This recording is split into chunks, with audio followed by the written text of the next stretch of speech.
जय माताजी खेडूत मित्रों पशुपालन मित्रों केम छो બધા મજામાં છે। આજનો આપણો વિડિયો એ ટાઈપનો બનાવેલો છે કે આપણા પશુ તરવાય શેનાથી જતા હોય અને તરવાય જાય ને તો શું ઉપાય કરવો એના માટે। તો વિડિયો અંત સુધી જોજો, તમને બધું વિડિયોમાં જોવા મળશે। ને વિડિયોને સબસ્ક્રાઇબ ન કરો તો પહેલા તો પ્લીઝ સબસ્ક્રાઇબ કરીજો અને લાઈક કરીજો। તો મિત્રો ઘણી બધા એવી ભૂલો કરે છે, પશુ તરવાય જાય ને એનું મેઇન કારણ એ છે કે 3 મહિને ડોક્ટર પાસે ચેક કરાવે છે અને ડોક્ટર પાસે ચેક કરાવે એટલે ડોક્ટર હાથ મેકે છે। આના કારણે પશુને તરવાતા મેં 2-3 જગ્યાએ જોયું છે અને 2-3 જગ્યાએ જોયું મારા મિત્રો હતા અને મારા મિત્રોએ જ મને કીધું કે અમે 3 મહિને પશુને ચેક કરાવ્યું ડોક્ટર પાસે અને ગાભણું નીકળ્યું અને ચોથા મહિને તરવાઈ ગઈ એનું કારણ એ છે મિત્રો, ગુજરાતીમાં હાવ તમને કહી દો તો તમારા પશુ ગાભણું હોય ને પેટની મેલ ખવારું મળી જાય અને અમારી સિસ્ટમમાં તરવાઈ ગઈ એવું કહેવાય છે। એટલે તમને કોઈને એ કોમેન્ટ નાખો તો એને મને કીધું કે 2-3 પછી મિત્રો એને આ પ્રશ્ન બન્યો કે 3 મહિને ચેક કરાવીને ચોથા મહિને તરવાય। એવું આપણે નથી કહેતા કે ડોક્ટરના કારણે તરવાઈ ગઈ, એ જે હોય એ બધું ઉપરવાળો ભગવાન જાણે। મને આવું મળ્યું ને, આવો પ્રશ્ન મને મળ્યો એટલે હું તમારી સુધી શેર કરું છું।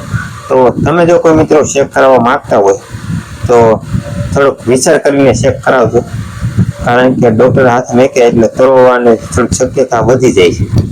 કેમ કે તમારા પશુ આમ કહીએ ને તો હાથ નાખે ને તમારા પશુ ડખોળાઈ જાય, ડખોળાઈ જવાના કારણ આ છે એટલે આનાથી શક્યતા થોડીક વધી જાય છે અને તમારા પશુને ફેર પછી કાપ રાખવામાં થોડીક તકલીફ પણ પડે છે। આવી પણ સમસ્યા આવી શકે છે, એટલે આપણે પહેલોથી મિત્રો આવી ભૂલ ના કરજો। અને બીજી વાત આપણે એ કરી દઈએ સાથે કે વધારે પડતા મિત્રો ઉનાળામાં પશુ વધારે પડતા તરવા થાય છે અને શાળામાં અને ચોમાસામાં આ સમસ્યા થોડીક ઓછી હોય છે।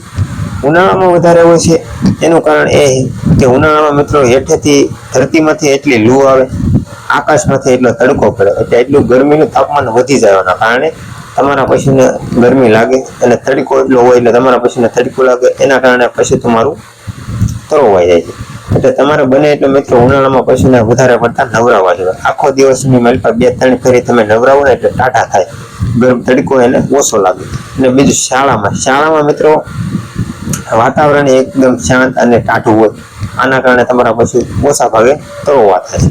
અને ચોમાસામાં આવી શક્યતા હાવ ઓછી છે, ઉનાળામાં એકમાં જ આવું છે આના કારણે તડકો હોય એના કારણે।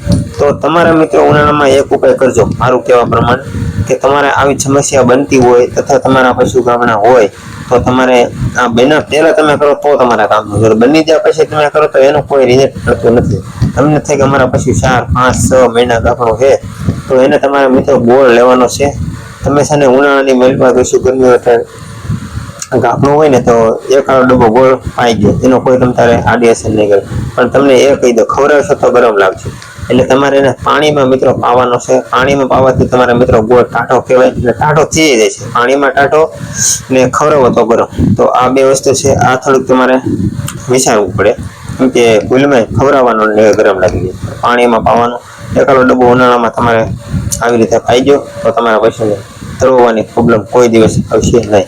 એટલે જેના મિત્રો ઉનાળામાં પશુ ખબર છે કે અમારા ગામના છે તો આ ભૂલ કરતા ન હોય તો એને તો કોઈ કરતા નથી ને કોઈ વાંધો નહીં, પણ અમુક મિત્રોને કરવી ન હોય પણ ભૂલમાં પ્રશ્ન આવી જતો હશે તો થઈ જતો હશે તો પણ મિત્રો આપણે કઈ વાંધો નહીં, હવે ના કરતા બધાને।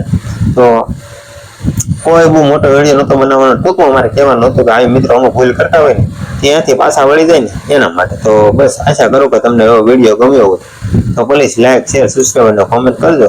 મળશું કોઈ નવા વિડીયો સાથે, બધાને જય દ્વારકાધીશ, જય માતાજી।